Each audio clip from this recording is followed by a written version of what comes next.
I M a writer, I M A communist. যে সকল সভা সমিতিতে আমি বক্তৃতা করিয়াছি কি আমার লেখা পড়িয়া শোনাইয়াছি, প্রায় প্রত্যেকটিতেই যাহারা শুনিতে আসিয়াছিলেন তাহাদের মধ্যে কেহ না কেহ প্রশ্ন তুলিয়াছেন। আপনি বলেন আপনি সাম্য ব্যবসায়ী, সঙ্গে সঙ্গে আপনি আবার লেখকও, তা কিভাবে সম্ভব? সাম্য ব্যবসায়ী হলে লেখকের স্বাধীনতা, যে স্বাধীনতা, তাহার সীমা কি সংকুচিত হয় না? মানুষ যে কারণে এই বা সেই জীবন আদর্শ বরণ করে তাহা নানান প্রকারের, তাহাদের শ্রেণী ভেদ করা সহজ নয়। আর স্ব স্ব শক্তি সামর্থ্য, মনের গড়ন, সমাজের স্থান আর পরিবেশ পরিস্থিতি মিলাইয়া মানুষ আপন আপন লক্ষ্য উদ্দেশ্য স্থির করে, আর মাল মশলা আশপাশে যাহা পাওয়া যায় তাহা দিয়ে লক্ষ্য পূরণের সহায়ক মতো জীবন আদর্শ গড়িয়া লয়। যতটা না জীবন আদর্শের ধরন ঠিক করিতে তাহার অধিক, সেই জীবন আদর্শের ভিত্তি প্রতিষ্ঠার জন্য মানুষ আপন চিন্তা শক্তি ও বুদ্ধি বিবেচনা কাজে লাগায়।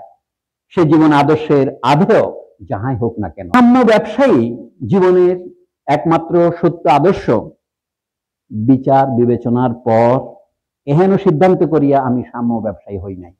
কোন জীবন আদর্শ সত্য তাহা সম্পূর্ণ নির্ভর করে আপনি কোথা হইতে যাত্রা করিয়াছেন আর কোন দিকে যাইবার আশা করিতেছেন তাহার উপর।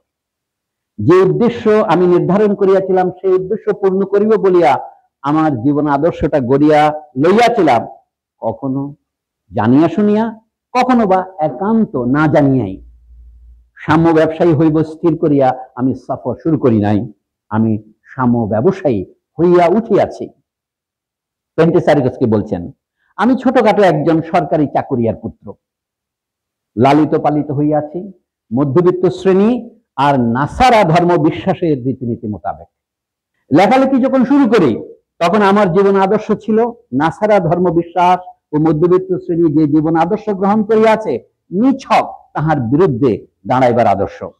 আমি বিদ্রোহী হইয়াছিলাম আমার বাবার বিরুদ্ধে। তিনি যে আদর্শের অনুসারী ছিলেন তাহার বিরুদ্ধে। যেসব প্রতিষ্ঠান ও প্রতিষ্ঠা তাহার পছন্দের জীবন আদর্শ গড়নে ইন্ধন দিয়াছিল তাহাদের বিরুদ্ধে। সেই অর্থে আমি হইয়া দাঁড়াইয়াছিলাম নেতিবাদী, নৈরাজ্যবাদী, ব্যক্তি পূজারী। নিজের চারিদিকে বাহিরের দুনিয়ার হামলা সামলাইতে পারি মতো লেখাপড়ার দেওয়াল খাড়া করিলাম। ভাবিলাম কিছুরই ধার ধারিব না আর, সকলই গরল ভেলো। একটু পরে দেখিতে পাইলাম বড় এক মিথ্যার ফাঁদে আটকাইয়া গিয়াছি। আমার যেসব কবিতায় বলিতেছিলাম কিছুরই ধার ধারি না আমি, সেসব কবিতার ধার তো ধারি। আমার কবিতা যাহাতে বলা হইতেছে সকলই গরল ভালো, সে কবিতা তো অমৃত এবং সঞ্জীবনী। প্রাণ লইতে রাজি ছিলাম কিন্তু প্রাণ দিতে নয়, ধ্বংস করিতে রাজি ছিলাম কিন্তু ধ্বংস করিতে নয়। যখন এই মিথ্যার ফাঁদে পড়িলাম আত্মসমর্পণ বিনা উপায় রহিল না।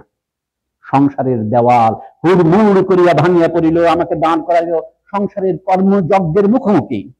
ঘটনা প্রবাহ, জনমনুষ্য, শব্দমালা, সৌন্দর্য ও কদর্যতা, প্রতিষ্ঠান আর বিধি ও ব্যবস্থার বিরুদ্ধে হইয়া উঠিলাম সাম্য ব্যবসায়ী। সাম্য ব্যবসায়ী হইব বলিয়া আমি যাত্রা করি নাই। সংসারকে যে চোখে না দেখিলে সত্য দেখা হয় না, সে চোখে সংসার না দেখিতাম তো কিছুই লিখিতে পারিতাম না। শান্ত ও সমাহিত চিত্ত হইতাম না, সম্মুখে দণ্ডায়মান সংসারের সহিত বোঝাপড়ায় পৌঁছাইতে পারিতাম না। কিংবা একটু অন্যভাবে বলি,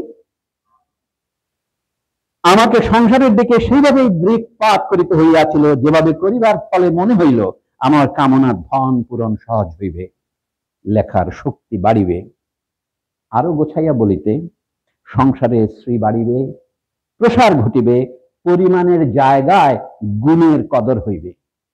আমার জীবনটা সুখে ও স্বাচ্ছন্দ্যে কাটিবে, অন্যদের জীবনও সুখ স্বাচ্ছন্দ্যের হইবে। সকলের সুখ না হইলে আমার জীবন তো সুখের হয় না। ইহার পর আমি উৎসুক হইলাম দেশের কাজ কারবার কিভাবে চলিতেছে, রাষ্ট্রনীতি কিভাবে চলিতেছে তাহা জানিতে।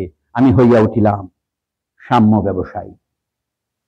এই আদর্শ আমাকে দান করিয়াছে শান্তি, শক্তি, সামঞ্জস্য। পরিচিত হইতে শুরু করিলাম নিত্য নতুন জিনিসের সহিত, দর্শনের, অর্থশাস্ত্রের, সমাজ তত্ত্বের। আমার বিচিত্র সিদ্ধান্ত গ্রহণ সহজ হইল। এ কাজ যেন কোনোদিন শেষ না হয়। ধন্যবাদ।